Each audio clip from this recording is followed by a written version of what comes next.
Yo, yo, yo. Welcome to the NS9 Postgame Show powered by Primanti Brothers. I'm your host, Anthony DiNardo. With me, we got, of course, Ryan Alexander. The OGs are in the house. You know, we started this back in 2016.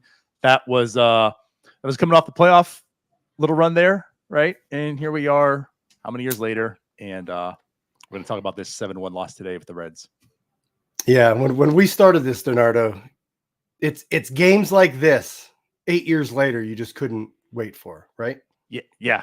It was good timing. Good idea, Ryan. Hey, let's start this thing called North Shore 9. Hey, I just wanted to do a blog and a podcast. You were the one that like, hey, let's do Facebook Live and let's do post games and let's put our faces on video. Yeah, here we are. Yeah. I'll plead the fifth there. Let's go ahead and talk about this game here.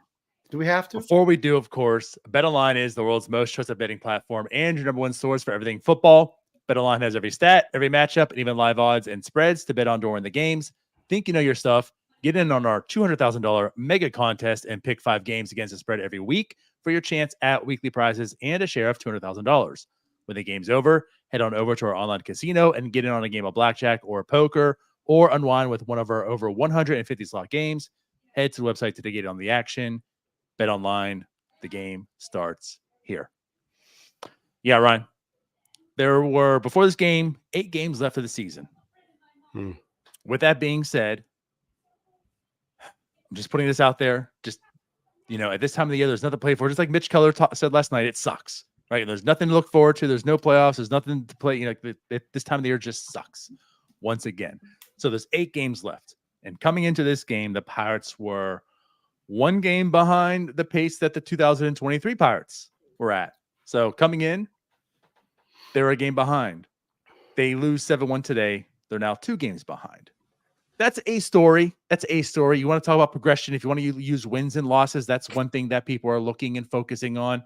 Another story today is Jared Jones. Again, like, how's he going to finish this year? He's going to be throwing the most pitches he's thrown, right? The most innings. He had that injury. How's he going to finish? He came in today, didn't look good, but even worse, he literally didn't look good. The last 2 batters, the velo went way down. He just seemed like he was laboring through. And Ryan, he comes off the mound, walks directly into the clubhouse, gets followed by Derek Shelton, and I don't know what to make of that right now. I'm worried. Yeah, I mean, look, we saw. I don't know. We saw Keller yesterday give up 8. We see Jones go out today, starts giving up 3-run bombs like it's nothing. And then you see what happens in the 5th, like we said, where he leaves the game, the velo drops. Keller's velo down was yesterday. I don't know if there's something going on, or it's just, Jones was on the IL, so it's not like he needed to really limit his innings in September. I don't know if these guys are running out of gas. I don't think that's the case, or it shouldn't be the case with Jones, because like I just said, he missed time. He was on the IL. So these guys shouldn't be running out of steam. And we're seeing that. So I don't know if it's that. I don't know if something seriously happened to Jones today and he got injured, and that's obviously not a good sign. Or I don't know if it's just September Pirates baseball, DiNardo, and we're just going through the motions, and there's no accountability. So what's it matter if Keller gives up 8 or Jones gives up 7? It doesn't really matter.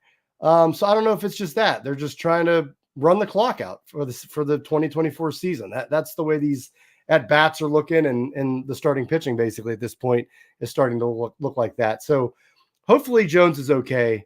My thing is, and a lot of people said this on Twitter as well. This is September. We got 2 starts left for Jones. This is his second to last start.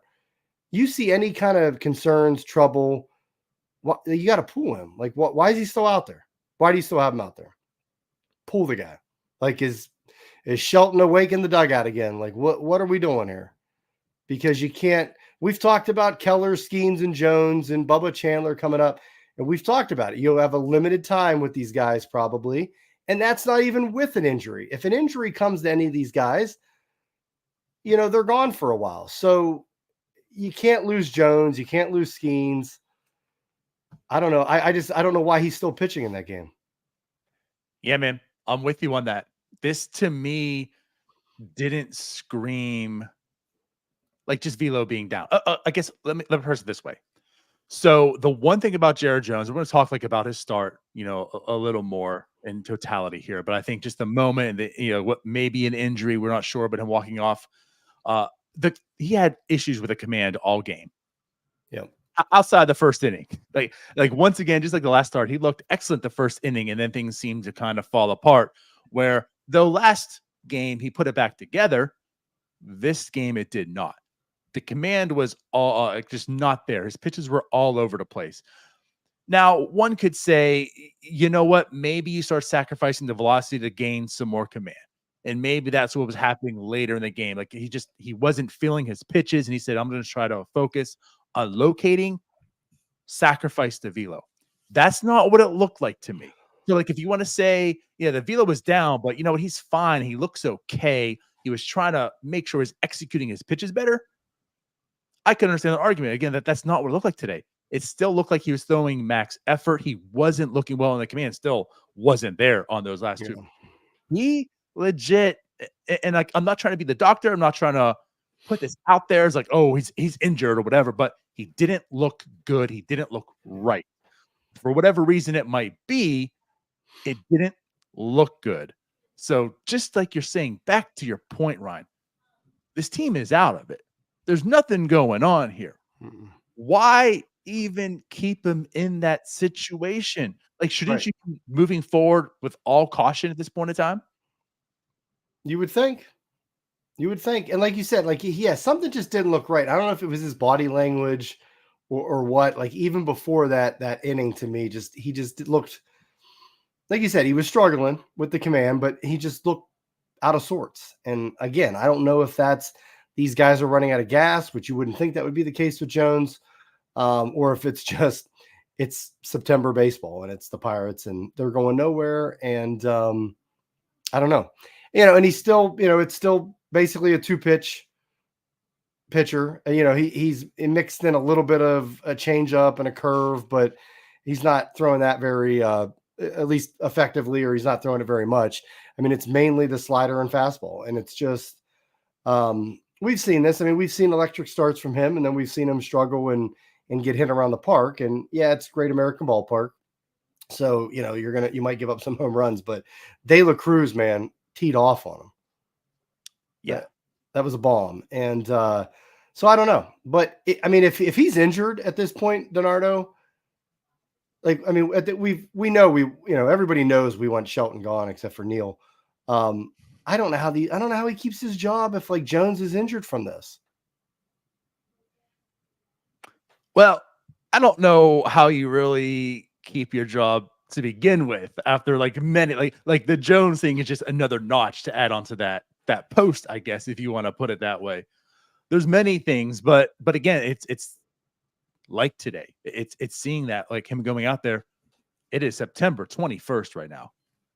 This team, you want to make sure Jared Jones is healthy and there for next year. That's the most important part.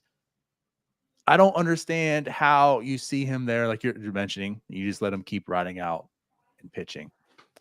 The body language, and again, I know this comes back and like, oh, you're not a doctor, you're not a psychiatrist, and I get that. And I'm not trying to portray too much of that, but it's again like that's what you have to see as a manager. He didn't look the same Jared Jones. He didn't look like the guy that is competing every single pitch. He looked defeated. Like for the first time I've ever seen him, he looked defeated on that mound. He was shrugging off pitches. He just didn't look right. And he just didn't look right. And he went to the dugout, head down, last one off the field even. I mean, you're the pitcher, last one off the field, straight to the dugout. It was weird. And Shelton following him. Like, it was very weird. Also, like, is this not like, I forget what month that was, if that was May or whenever, when Jones had the, unbelievable start going and they're like, we're pulling him because we got this pitch count no matter what. Right. It's almost amazing that this is the same season as that, DiNardo, because it's almost like we've gone, and we've talked about Skeens' how they've been handling his, I thought they've pushed him for an extent, for most of the season. And I thought they let him be the guy that, he's going to be and everything. But like with Jones, especially with him being on the IL recently, you'd think they'd be a little more conservative with him, a little more maybe to this pitch count or whatever, or keep an eye on him if he doesn't look right or he looks off. But yeah, I'd never really seen that where a guy just goes right out and goes right into the tunnel, and then the manager follows you. So yeah, like Paul says here, a clueless pack of bamboos. Like I don't think these guys, I don't think Shelton, they don't know what's going on. Like it's just the same old story. And I'm telling you, DiNardo, there is like a special place, and I think reserved in hell for just where people just sit and watch Pirates baseball in September, because these games are just so are they playing our post-game show? They might be. They might be. Welcome. Is that everybody. Our purpose here in life? Like it's just uncompetitive at bats. Guys just going through the motions. Pitchers are giving up 3-run home runs, giving up hits. Manager doesn't care that the pitcher might be hurt, or the velo is what do you throw, like an 85-mile-per-hour fastball to one pitch? So yeah, I guess to talk about that, like it registered on StatCast as a changeup. I mean, it was like so you slow. would imagine so, but that's what I'm talking about on the broadcast. Like, I mean, it came out, everything about it looked like it was an actual fastball. The very next pitch he hit 90, and at that 92. But again, like that's where he was starting to sit, about 90, 92 in that last inning, opposed to his normal, like 96, 97. So again, like the alarms are going off. And that's why I say, okay, you know what? If you want to say he started sacrificing velocity for command, that's one thing, but that's not what it looked like. And you talk again, 85 miles an hour. You don't drop down to 85 because you want to get more pinpoint control. That's something. It just didn't look good. No, like the moment you see 85, the bells should be going off. Hey, what are we doing here? What are we doing here? Time out. And Matt, see, here's the thing. Matt comment that I just posted. Shelton is done. There's no way he can come back next year. You would say that, and I would think that as well, because all the baseball we've seen in our lifetime, we've already talked about it. Like nobody has had Shelton's as worse of a record as Shelton has for so many years and still keep their job. But it's the Pittsburgh Pirates. And what do? Status quo. We're just going to keep rolling with it. Cherington has already said, Shelton, as he expects him back next year, all that, blah, blah, blah. Man, it's just, and I get it. There's other problems. It's not just Shelton, but good Lord. Like I just, yeah, it's the Pirates. So he'll probably be back, because why not? I don't know. It's brutal. I'm just hoping Jared Jones is. That's all. I'm just clenching right now. I don't know. We could be overblowing this. We absolutely can. Again, this is all just what you're seeing on the field. There's no word, nothing yet. But again, I'm just kind of nervous from what I saw today, and that's what I'm delivering to everyone that's listening to this show right now. I'm nervous from what I saw. And at this point in time in the year where there's only one more start this guy's going to be throwing this year, health is the biggest concern. That should have set off alarms. 85 miles an hour. Jared, let's wrap this thing up. You did a fantastic job today. You really didn't. I'm going to tell you that. Let's get out of here. Move on. Hey, Jalen, let's come in this game. I don't know at this point if you even if they say he's healthy, and he is, I don't know if you want to throw him the next start. It's just at this point, like, just pack it in. I mean, that's what they look like each game. So, like, yeah. Get Skeens as 1 or 2 more starts, but mostly because I have a Rookie of the Year bet on it. And that's really all we need. That's it. Because Skeens is really the only pitcher that hasn't faded down the stretch, right? I mean, he's gotten stronger. Right. Like, he's the only one out there, like, I feel like max effort, still killing it. So, we saw it. We're seeing second half Keller again. He's been terrible, was terrible yesterday. And now you see this with Jones. And again, hopefully it's not an injury thing, but again, he struggled. I mean, so it's like, it's just, I don't know. I don't know if these guys are just fading, if it's the culture and it's just the Pirates, we're just going to go through the motions or what. But either way, it makes for awful watches, especially when there's football on, DiNardo. Right. Well, let's put it this way. We've hammered the Pirates MO. We've hammered the Jared Jones injury. I guess to talk a little bit about the game, but there's not like too much, I guess, more to talk about with Jared Jones as far as the game goes and how he pitched today. It wasn't effective regardless. Now, if it was somewhat injury-led, we don't know, but he had no command today. The velocity was there earlier. And again, that's something I talked about before. This is something I'm going to be looking into, especially when it comes to the curveball, the slider. You pointed out he didn't throw the curveball as much today like he has the past 2 starts, only 8 times today, along with the changeup, just 9% of the time. He threw the 4-seamer 49%. Through the slider, 49 times through the slider, 25 times. The slider was, and again, I say this, it was, before all the velocity came crashing down, the slider was up in velo also. So again, like when it comes to those breaking pitches, are they throwing it harder? We saw that in Falter, seeing it in Jones a little bit. It was until it wasn't. But regardless, at the end of the day, like the command wasn't there. He looked really good the first inning, 2 strikeouts. Then the second inning, he walked 2, but was able to escape it. No harm, no foul. And then that's when it kind of just all unraveled. The Reds were getting to him. You mentioned the Elly De La Cruz home run. It is Elly De La Cruz. He is going to hit home runs. 423 feet, though. Wasn't well located. Story of the day by Jared Jones. And 6 earned runs from Jared Jones today. Just now the 4.14 ERA. He did strike out 5, 2 home runs, 3 walks, 6 hits in those 5 innings. Had 11 swings and misses. So I mean, he still had some. He had swings and misses going. Like you said, the velocity was there early. It just didn't look good. It didn't look good where it ended up. Yeah. We could talk about the offense. Well, lack thereof. Lack thereof. I feel like they had guys on. They had 7 hits. It just was nobody, typical. The Reds hit home runs today, and the Pirates didn't. The Pirates couldn't get a hit with guys on, couldn't get a big hit. I think it was the 5th inning. We had bases loaded. Nick Gonzalez singles, Cruz walks. You got bases loaded. Brian De La Cruz, your big pickup at the deadline, DiNardo, he flies out. So that was pretty much the extent of the Pirates threatening today to score. But yeah, they couldn't get the big hit. They had guys on. They did. There were opportunities. There were opportunities. Cook homered late, which was good, but it was a solo shot. Right. But to your point, it's not as if the Pirates had like the opportunity to win, and because they didn't come up in the big moments here that they failed and lost, but there were opportunities. They had what was it? 1 for 6 in runners in scoring position. They left 11 guys on base today. Yeah. That right there, a big moment. There was twice they had a couple guys on base, people up the bat to drive them in, and they weren't able to really succeed and do anything with it. And you mentioned Brian De La Cruz. It's been awful. He has been, and this could be updated. He could actually be the worst at this point in time. But I did look as far as qualified hitters since the trade deadline. I think there was 165 of them at that point in time, and he was the 164th rated hitter when it comes to weighted runs created plus. There's only one worse hitter than Brian De La Cruz since the trade deadline as far as qualified hitters. That's it.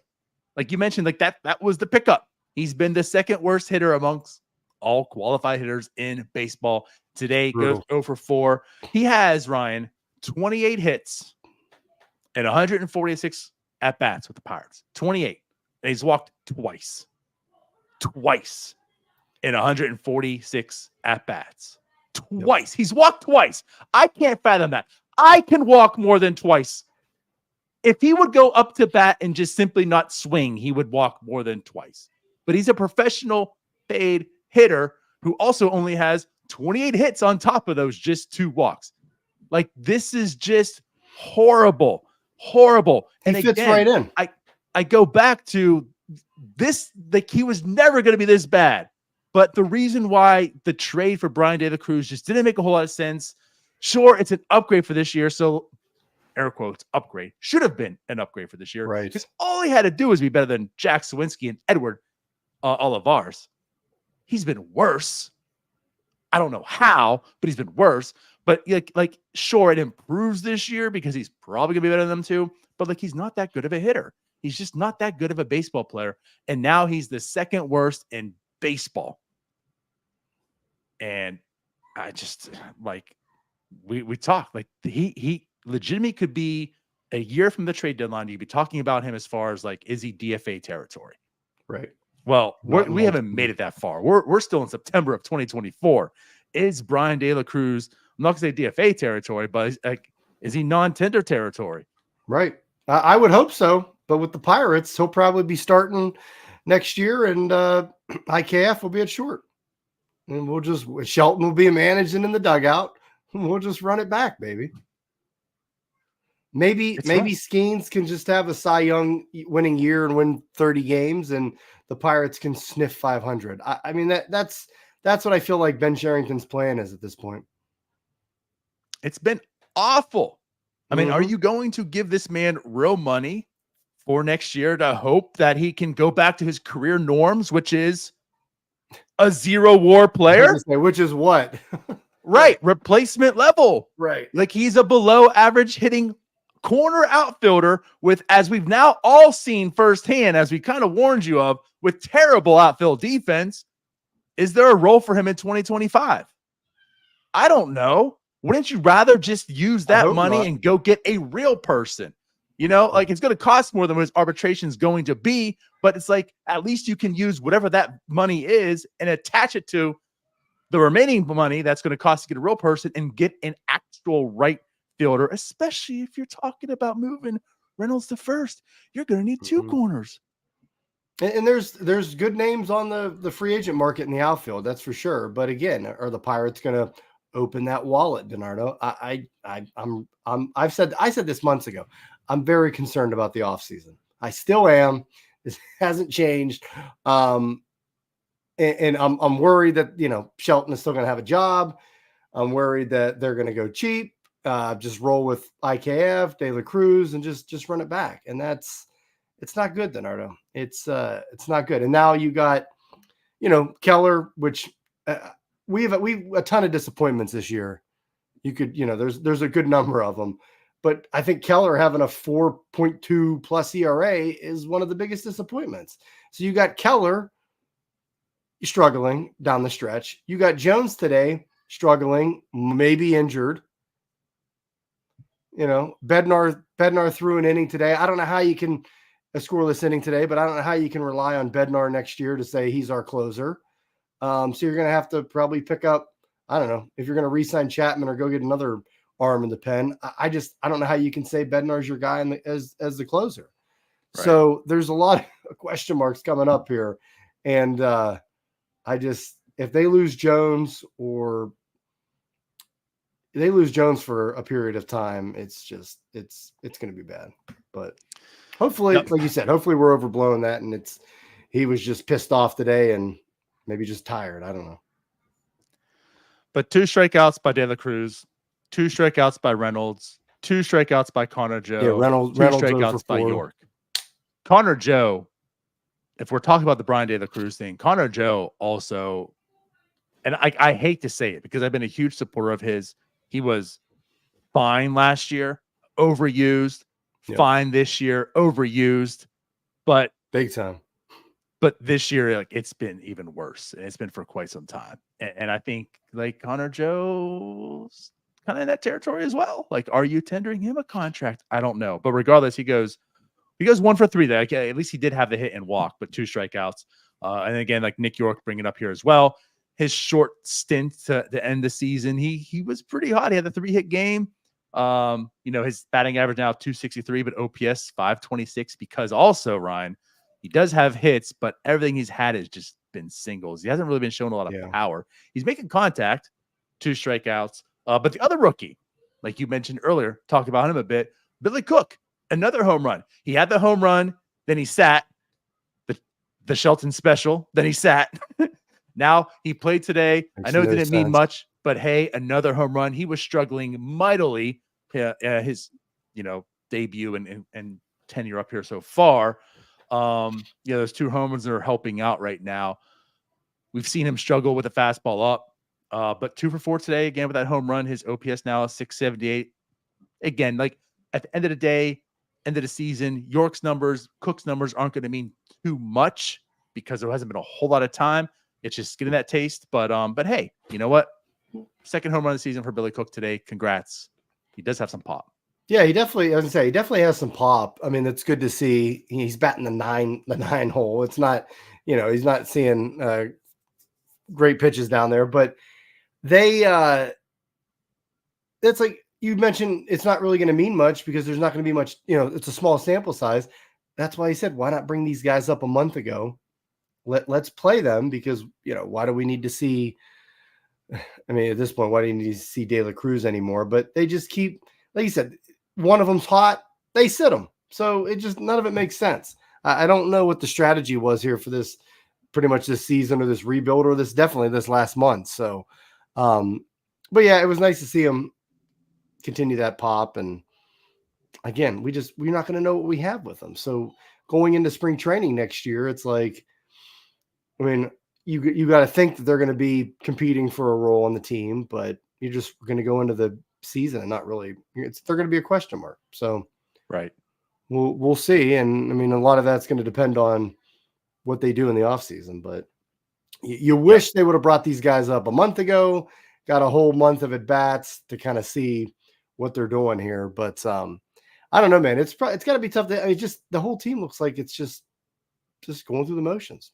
And there it is. It's September Pirates baseball. And it's just, so I don't know. I don't know if that affects these young guys that just came up or not. At this point, it seems like the only person it doesn't affect is Paul Skeens or Oneil Cruz. Yeah. Well, the thing with that is that's quite the contrast, because if there was the one thing that you could point out and talk about with 2023 was they didn't have a whole lot. They basically had two starting pitchers in Oviedo and Keller. They patched everything else up. There was still, there's a lot of young guys there, but they played hard and they played basically 500 baseball, since the trade deadline. It was like, what? Like the season wasn't good. It wasn't how we wanted it to go, but at least they finished strong. They fought. They never gave up. This year, a year later, a year after that, a year further away from the rebuild from when it started, right? A year closer to when you're supposed to compete. I'm kind of seeing the opposite of that. And I'm not saying I'm not here to pass blame on to whomever. I'm just here to say what I'm noticing from this entire team. And you're right. It just doesn't, I don't see the same fight that they had last year with lesser talent. And that's why, again, like we want to talk about the 2023 record in 2024. There was lesser talent last year. Yes. That's kind of what the problem is. And they sold off last year, where this year they didn't sell any pieces. They acquired, and you could debate what the acquisitions were, but they didn't sell off talent. They didn't give it away. They look worse. That's that. And what else the 2023 team didn't have? The best pitcher in baseball ever. Like, this team has had how many starts from Paul Skeens? 20 some? Like, right. What are we doing here, guys? Like, how could they not be better? And you're right. Like, I think we all would say in April and May that the lineup this year was so much better than last year's lineup.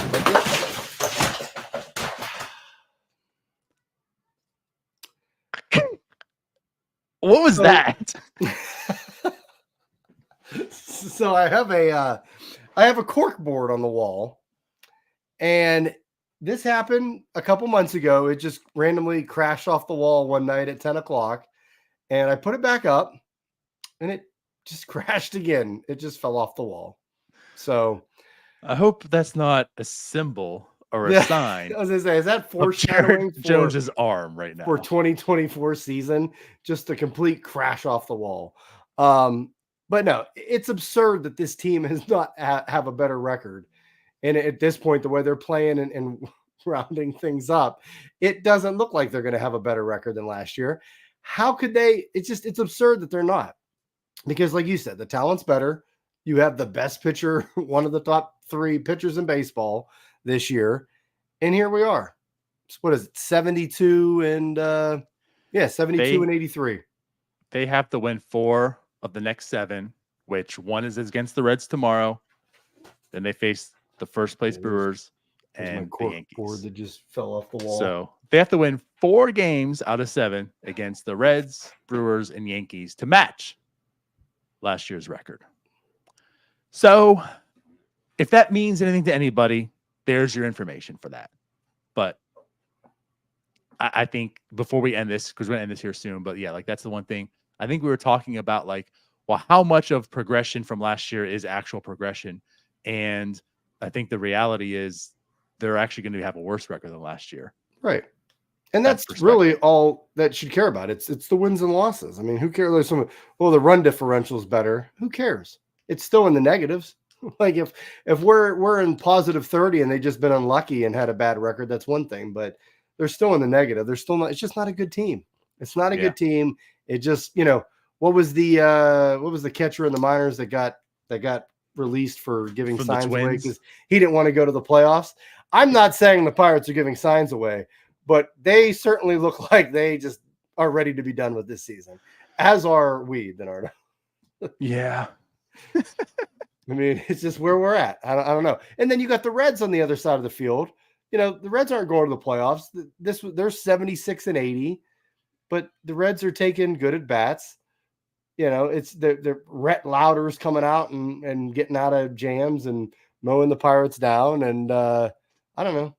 It's just the difference between a couple of under 500 teams is what I'm seeing. And just one team looks better than the other, Yeah.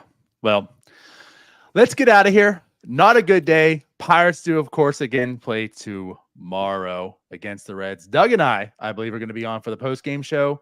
110. Also, speaking of the man, Paul Skeens is on the mound versus Hunter Green. There's a matchup. That's a matchup. Some really good pitching tomorrow. Yeah, hopefully some team finds some offense and we can give away sandwiches. Also, before we go, though, I do just want to help promote this as well, because it is the end of the year. There's only 7 more games. You know what that means, Ryan? You know what's coming up next month, right? We are having the Fanboys. October 16th, the Fanboys are officially back. So as we always do before, I should say after the season, right? September 30th, the first day after the Pirate season is over. We'll have all the tweets out for the nominations. You guys can nominate your Fanboys, and then we'll have the actual voting. Yep. And on the 16th, tentatively right now, is the night we'll have the Fanboy Award. So tune in for that. It's going to be fun, as it always is. Some fun, some depressing, all the emotions of a Pirate season. But, the season will be over. We'll be more excited about it. You guys will recap it all with that. What are you suiting up for it? Like back in the day? We'll find out. We'll see. All right. I'll have something, but that's for sure. It's good stuff. But all right, let's get out of here. Everyone, all 3 of you, I appreciate you for watching. Apparently Pitt's up. Held a Pitt. Yeah, go Pitt. We'll see you guys tomorrow. Bye-bye. Peace. Hey, you all. Thank you for watching. I know we try to provide the most entertaining content that we can, and we'd love to spread it to as many people as possible. So I know it doesn't seem like a lot, but if you could take the 5 seconds to like this video and subscribe to the page, it helps out so much more than you know. Thank you, and let's go Bucks.